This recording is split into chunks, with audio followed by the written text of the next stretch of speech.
नमस्कार दोस्तों, स्वागत है हमारे YouTube चैनल जी के फैक्ट्री में। दोस्तों, इस वीडियो में आज आपको 33 ऐसे प्रश्न बताऊंगा जो आरआरबी एनटीपीसी ग्रुप डी में बार बार पूछे गए हैं। ये सब सारे जी के आप लोगों के लिए बताएंगे, इसलिए दोस्तों वीडियो में अंत तक बने रहेगा। चलिए दोस्तों, वीडियो को शुरू करते हैं। दोस्तों, भगवान बुद्ध को ज्ञान की प्राप्ति कहाँ हुई थी? तो भगवान बुद्ध जो थे उनकी ज्ञान की प्राप्ति जो कहाँ पर हुई थी ना, ज्ञान की प्राप्ति बोध गया में हुई थी। अगला प्रश्न है कि आर्य समाज की स्थापना किसने की थी? बात करें दोस्तों आर्य समाज की आर्य समाज की स्थापना स्वामी दयानंद सरस्वती के द्वारा आर्य समाज की स्थापना की गई थी। और पंजाबी भाषा की लिपि कौन सी है?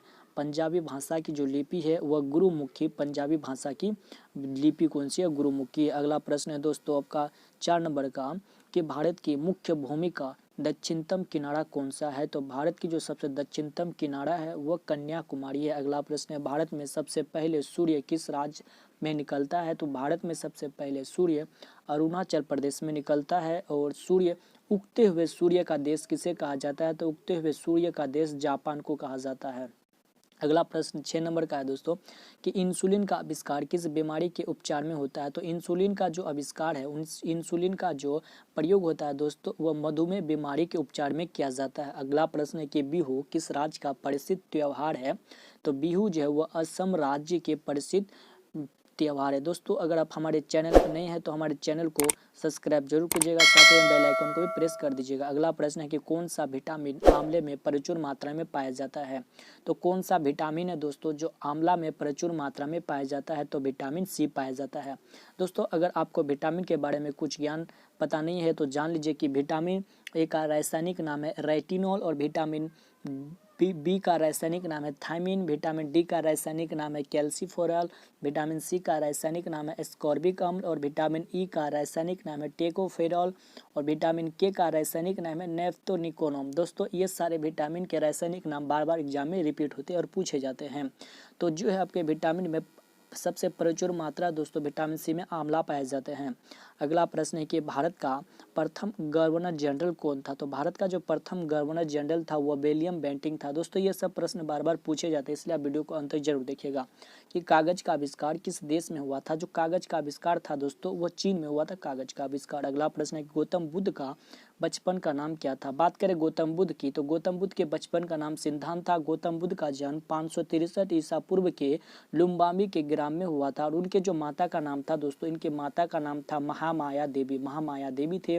और उनके पिताजी का नाम जो थे, इनके पिताजी का नाम सिद्धांत थे।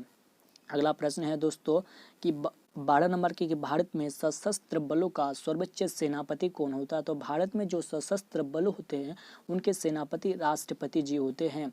वर्तमान में भारत के राष्ट्रपति रामनाथ कोविंद जी है। भारत में सशस्त्र बल कौन होते हैं दोस्तों? जो हमारे भारत के जो इंडियन आर्मी है, इंडियन नेवी है और वायुयान नेवी है, ये तीनों के सेनापति आपके राष्ट्रपति होते हैं। अगला प्रश्न है रतौती किस विटामिन की कमी से होता है? तो विटामिन ए की कमी से कौन सी बीमारी होती है? तो रतौती होती है।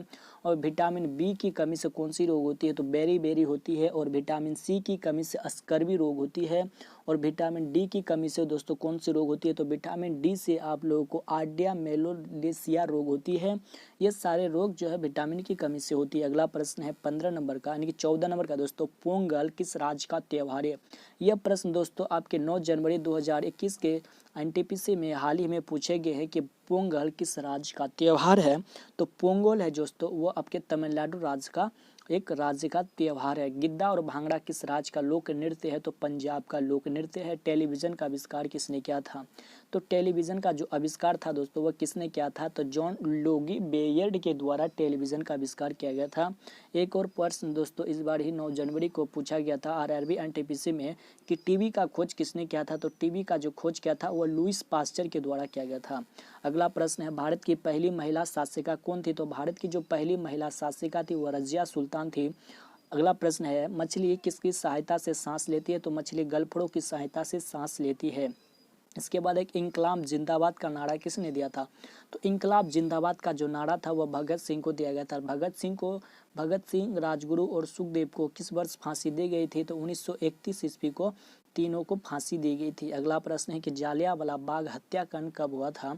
तो जालियांवाला बाग हत्याकांड दोस्तों वह 13 अप्रैल 1919 ईस्वी को अमृतसर पंजाब में हुआ था। अगला प्रश्न है 1939 ईस्वी में कांग्रेस छोड़ने के बाद सुभाष चंद्र बोस ने किस दल की स्थापना की थी? तो सुभाष चंद्र बोस ने दोस्तों वह फॉरवर्ड ब्लॉक की स्थापना की थी? किसकी स्थापना की थी? फॉरवर्ड ब्लॉक की स्थापना की थी। अगला प्रश्न है दोस्तों 22 नंबर का कि पंजाब केसरी किसे कहा जाता है? तो पंजाब जो केसरी है वो किसे कहा जाता है? तो लाला लाजपत राय को पंजाब केसरी के नाम से जाना जाता है। अगला प्रश्न है सैंडर्स की हत्या किसने की थी? सैंडर्स की जो हत्या थी वो भगत सिंह के द्वारा की गई थी। इसके बाद है कि 1857 ईस्वी के विद्रोह में किसने अपना बलिदान सबसे पहले दिया था? तो अपना सबसे पहला बलिदान दोस्तों मंगल पांडे जी ने दिए थे। अगला प्रश्न है 25 नंबर का कि भारत की पहली महिला राज्यपाल कौन थी? तो भारत की जो पहली महिला राज्यपाल थी वह सरोजिनी नायडू थी। और माउंट एवरेस्ट पर 2 बार चढ़ने वाली पहली महिला कौन थी? तो संतोष यादव जो थी वो माउंट एवरेस्ट पर चढ़ने वाली पहली महिला थी, जो कि वह 2 बार चढ़ चुकी थी। अगला प्रश्न है ब्रह्मा समाज की स्थापना किसके द्वारा की गई थी? तो जो ब्रह्मा समाज की स्थापना वह राजा राम मोहन राय के द्वारा ब्रह्मा समाज की स्थापना की गई थी। और आर्य समाज की स्थापना दयानंद सरस्वती के द्वारा की गई थी। और जो दोस्तों स्वामी दयानंद सरस्वती का मूल नाम मूल शंकर था। और एक दयानंद सरस्वती ने एक नारा दिया था कि वेदों की ओर लौटो। वेदों की ओर लौटो का नारा किसने दिया था? तो दयानंद सरस्वती के द्वारा दिया गया था। अगला प्रश्न है दोस्तों रामकृष्ण मिशन की स्थापना किसने की थी? तो रामकृष्ण जो मिशन थे उनकी स्थापना स्वामी विवेकानंद ने की थी। वास्को डी गामा भारत कब आए थे? तो वास्को डी गामा जो थे दोस्तों 1498 ईस्वी को, अगर इसमें डेट याद नहीं है तो दोस्तों आपको 20 मई 1498 ईस्वी को जो थे वास्को डी गामा भारत आए थे, जो कि इन्होंने समुद्री मार्ग की खोज की थी। वास्को डी गामा कहाँ के रहने वाला थे? तो वास्को डी गामा जो थे वो पुर्तगाल के रहने वाले थे। इसके बाद है हवा महल कहाँ पर स्थित है? ये इस वीडियो के लास्ट प्रश्न है दोस्तों कि हवा महल कहाँ पर स्थित है? हवा महल कहाँ पर स्थित है? दोस्तों हवा महल जो है जयपुर में स्थित है। जयपुर कहाँ पर स्थित है? जयपुर दोस्तों आपके राजस्थान में, जयपुर राजस्थान में स्थित है। हवा महल वहीं पर स्थित है। ये दोस्तों आपके 33 प्रश्न ऐसे थे जो ग्रुप डी एनटीपीसी में बार बार पूछे गए हैं, इसलिए आप इस वीडियो को ज़्यादा से ज़्यादा शेयर करें। अगर वीडियो देखने में आपको अच्छा लगे तो दोस्तों इस वीडियो को लाइक भी जरूर कीजिएगा। दोस्तों इस तरह के पार्ट बाय पार्ट आप लोगों को 1000 प्रश्न ऐसे जीके कराऊंगा जो आपके ग्रुप डी एनटीपीसी में बार बार पूछे गए हैं। तो दोस्तों अब बस आज के लिए 33 प्रश्न रहने देते, अगले वीडियो आप लोगों के लिए जल्दी लाएंगे। अगर वीडियो अच्छा लगे तो वीडियो दोस्तों कमेंट करके जरूर बताइएगा। धन्यवाद।